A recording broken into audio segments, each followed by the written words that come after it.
Summertime, almost here, and yeah, in California, people think it's summertime all the time, but it's not. It's kind of cold. If you want to say 60 some degrees is cold, but took this out last night. The thing about this one that I built compared to the Diablo, well, this is automatic. It's on a Porsche Boxster.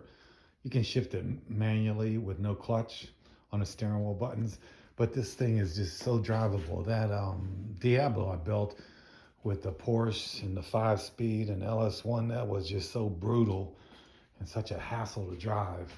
Definitely couldn't be never be a daily driver. So that's the big difference of this one. I really like it. Um, Easier to drive and enjoy it a lot more. That's probably why I'm holding on to it for so long. And still working on this. My project, you can't see it much. It's kind of hidden, but it's supposed to be like that thing over there on the wall. The Lambo Vision V12. And I'll do another video with that all uncovered. This is crazy, right? With the spoiler, it's so cool, man. Anyway, back to this thing. So dashboard all done, redid it, tore off all the old vinyl leather. I don't even know what the heck it was. And it's like psychedelic interior. So these door panels are being redone now. I'm doing them, redoing them so they match. And this is carbon fiber vinyl, if that makes sense. I guess it's carbon fiber look. It ain't carbon fiber. And then this steering wheel, I put this little red thing on there. I don't know why, because other people do it. So I did it. What else? Yeah, so I took this off, just slapped this on her, so when I take it on at night, it ain't big opening.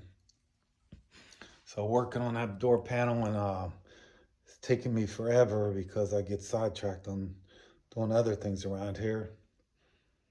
I guess it wasn't drivable at all. I probably would work on it a lot faster, but you know how that goes. You get sidetracked.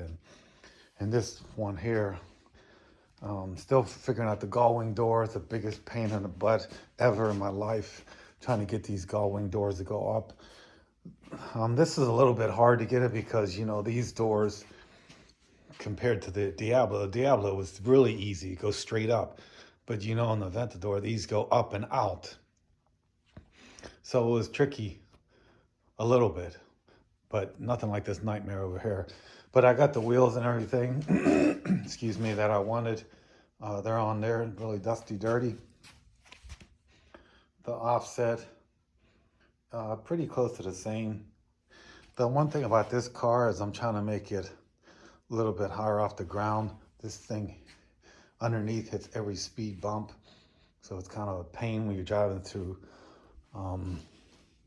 parking lots, especially schools, because these clowns make those speed bumps twice as high. I guess they don't want young kids driving like nuts through schools, but so you just got to be really careful. There's a little camera I put down there, but I never finished wiring it into the stereo. And this I've been like 2 or 3 stereo systems on a car. I just can't make it sound as good as I want it to. I don't know. I'm almost at the point I want to take it to a shop and have them, but they're just crazy in California. Thousands of dollars for a stereo system. But, I mean, it's going to sound really good. I had a subwoofer in there, and it just stopped working after like a year. I think sometimes when I wash it, I'm trying to be careful with the roof off, but I think some water over time was spraying on that subwoofer and it just stopped. I took it all apart. Nothing looked like it was wet or damaged inside. I don't know why it stopped working. So there's no subwoofer now. It does have an amp, but yeah, the speakers, and these are the original Porsche box grills and all that, but I did change the speakers out for better ones. They sound a little bit better, but still nothing like I want it to sound. So what else? Look, people know, but I made these a lot wider. And then it's funny, I made these wider, stick up further. And then I noticed when the SVJ came out, Aventador SVJ, they also made them a lot wider. But I think the SVJ is way wider than mine here. There's a light in the spoiler, brake light, and got rear spacers on them to bring the wheels out. And believe it or not, I measured all these wheels and everything and had them custom made, because you can't go in the shop and get any of these wheels anywhere. You can't even go in places that say they make wheels for the car, because they just give you that weird look. So you have to do it online. So they stick out, they don't stick out enough in the back, so I put the spacers on there. You can see it right here, this little spacer here. But I bought really good ones.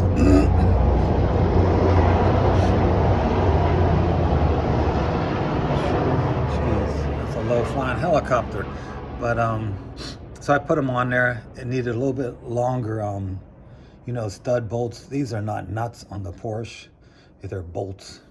Even the real Aventador has the same thing, bolts. Some cars, I don't know how many cars have those, but the Volkswagen, same thing. So I guess Porsche never changed all these years, still bolts.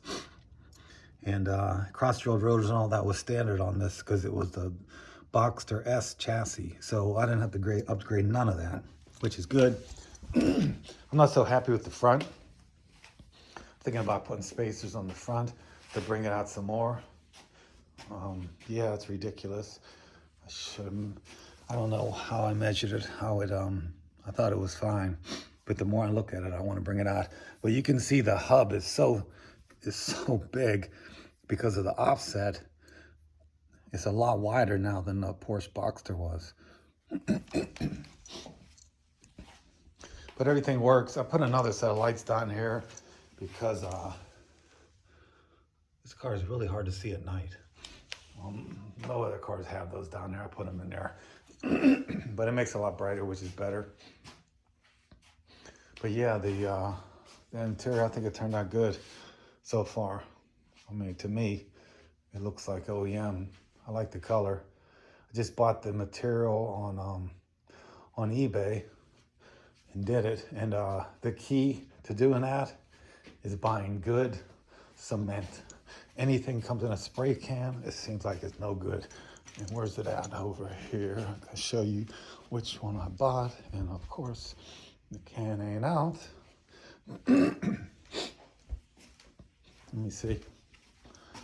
Oh, right here. So Weldwood,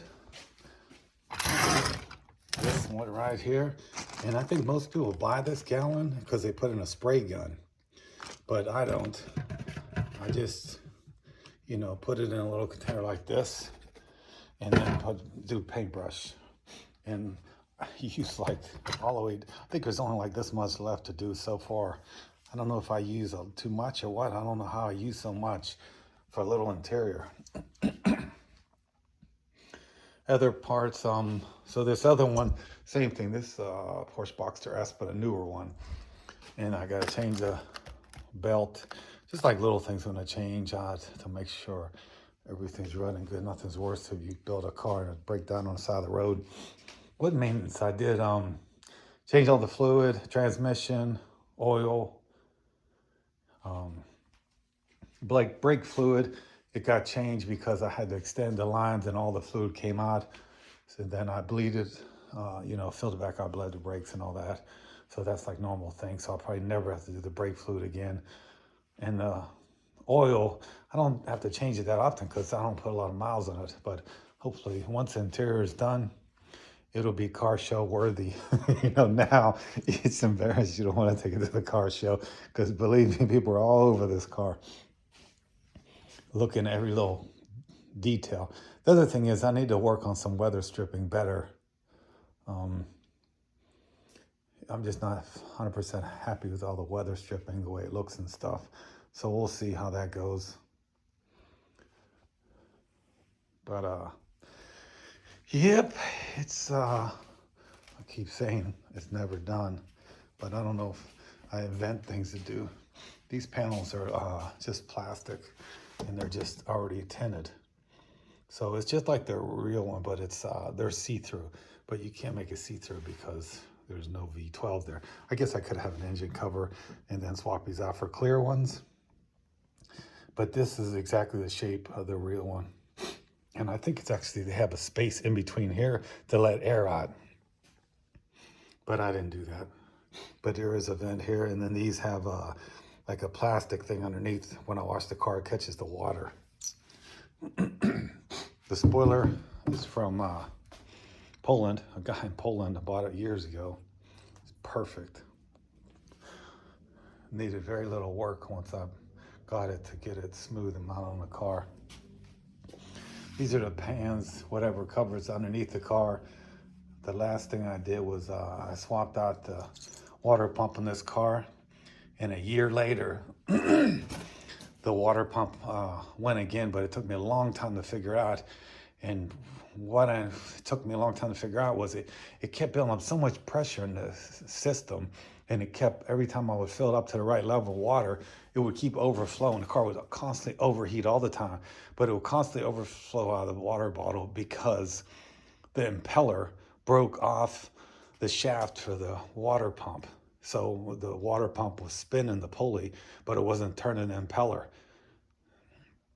And those people out there say, get the plastic one or the one, because if it ever wobbles because of bearings on the shaft, it won't dig into your car. I don't agree with that. It's nonsense. I bought that composite impeller type water pump, and that's what happened. It wouldn't fuse on good to the steel shaft. So like 8 months later, the impeller broke right off and was just free spinning inside there, not circulating any water. So that took me a nightmare to figure out what the problem was with that.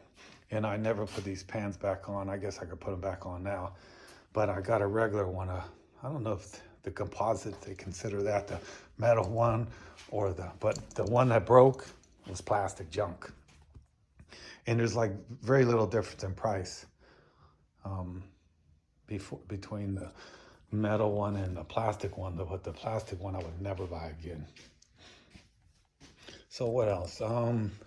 Yep, those two buttons do the windows up and down.